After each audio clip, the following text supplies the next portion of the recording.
Now you all can follow me on Instagram by this page. Good evening everyone. Our today's topic is important magazines. If you are preparing for the UGC NET exam for English literature, then this video is really very crucial for you. Like so many questions have come every year, every time in the UGC NET exam from this video. So you all have to learn all these magazines by ear very carefully. It's a very crucial video for all of you. Let's start the video now. Edinburgh Review in 1802. It was also known as Critical Journal, and it was published by Francis Jeffrey, Sidney Smith and Henry Brugman. But Francis Jeffrey was a long-term editor here, and Francis Jeffrey was also known as father of modern reviews, and this Edinburgh Review was widely circulated magazine, so it was very great. And now the next is Examiner from 1808 to 1886. The founders were John Hunt and Leigh, and they write the regular articles of P.B. Shelley, Lord Byron, William Hazlitt and John Keats, and the contributors are W.M. Thackeray and Charles Dickens. Fraser's magazine in 1830, and it published in London, and it was renamed as a Longman's magazine after. The next we have Daily Current. Daily Current, you can say that it's the first newspaper and a very successful newspaper, and its editor was Elizabeth Mallet. So Daily Current was the first successful newspaper, or you can say that it's the first newspaper. It was the first newspaper. Next we have Blackwood magazine in 1817. This Blackwood magazine has the writings of so many writers like George Eliot, Coleridge, Thomas De Quincey and so on. The founder was William Blackwood, and it was also known as Edinburgh Monthly Magazine, and this magazine has given the short name that is MAGA. That you have to remember all these points. Spectator from 1711 to 1714, and it was started by Joseph Addison and Richard Steele, and this magazine has a world record, like it sold 60,000 copies in a day. So remember this line that Spectator has a Guinness World Record to sold the copies of 60,000 in a day at that time, and it's a 3 times a week. This magazine came 3 times a week. Now next we have Gentleman's Magazine in 1731, and in Gentleman's Magazine Samuel Johnson has his first earning from a regular basis. He was working here in a Gentleman's Magazine in London, and he was receiving his first earning from this magazine, and the editor is Edward Cave, and this magazine has went up to 200 years. Remember this line. And the term magazine has first time used in Gentleman's Magazine.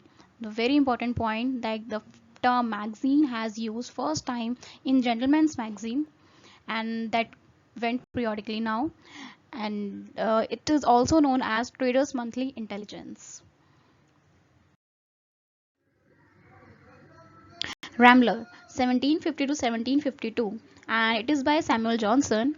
Now we have Tetler 1709, and it is by Richard Steele and Edison. Idler from 1758, and it was started by Samuel Johnson. Then we have the Review. The Review is by Daniel Defoe, and now the main line that you have to remember, that he was the first English journalist to achieve national level fame. So you have to remember this line that Daniel Defoe, was the first English journalist to achieve the national level fame, and he's also known as the father of reviews. And the Review which the Daniel Defoe has started, it published 3 times a week.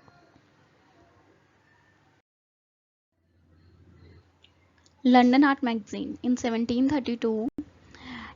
It is a publication of art and literature and miscellaneous interest also, and the regular publishing writers are William Wordsworth, William Asborough and John Keats. Then we have Monthly Review from 1749 to 1845. The founder was Ralph Cripps, and in this Monthly Review they write the reviews associated with the Oliver Goldsmith. Critical Review from 1756 to 1817, and it was edited by Tobias Smollett. And the regular contributors of this magazine were Samuel Johnson, Oliver Goldsmith, David Hume and John Hunter. The next we have Watchman magazine in 1796. Like it ended in 2 to 3 months, ज़्यादा नहीं चली. It ended in 2 to 3 months, and it appeared after every 8 days. Like in a month, it came only 4 times. And the publisher is S.T. Coleridge, and he has published his famous essay Slave Trade in this magazine only. The publisher is S.T. Coleridge, and the whole thing is printed by Nathaniel Biggs.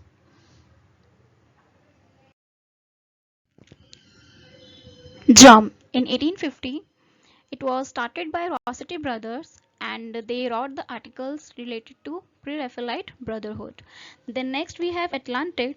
In 1857, it was an American magazine, and its founders included Francis Underwood, Ralph Waldo Emerson, H.W. Longfellow, Harriet Beecher Stowe, and James Russell Lowell was its first editor. Poetry, a magazine of verse in 1912. It was published in Chicago, and the editor was Harriet Monroe. The next one is Egoist from 1914 to 1919, and the editors were Dora Marston and Harriet Shaw Weaver. And it tells us about the earliest modern poetry and fiction. And also, it claimed to recognize no taboos and published a number of controversial works like a parts of Ulysses. Blast. Blast was a short-lived literary magazine, and its editor was the Wyndham Lewis.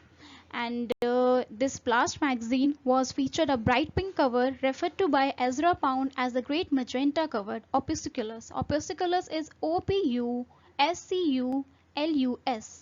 Next we have Vasafiri.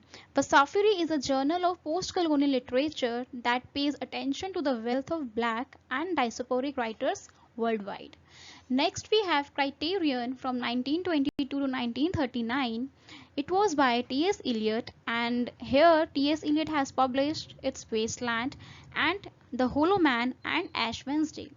Next we have Kenyon Review in 1939, and the founder was J.C. Ransom, John Crow Ransom.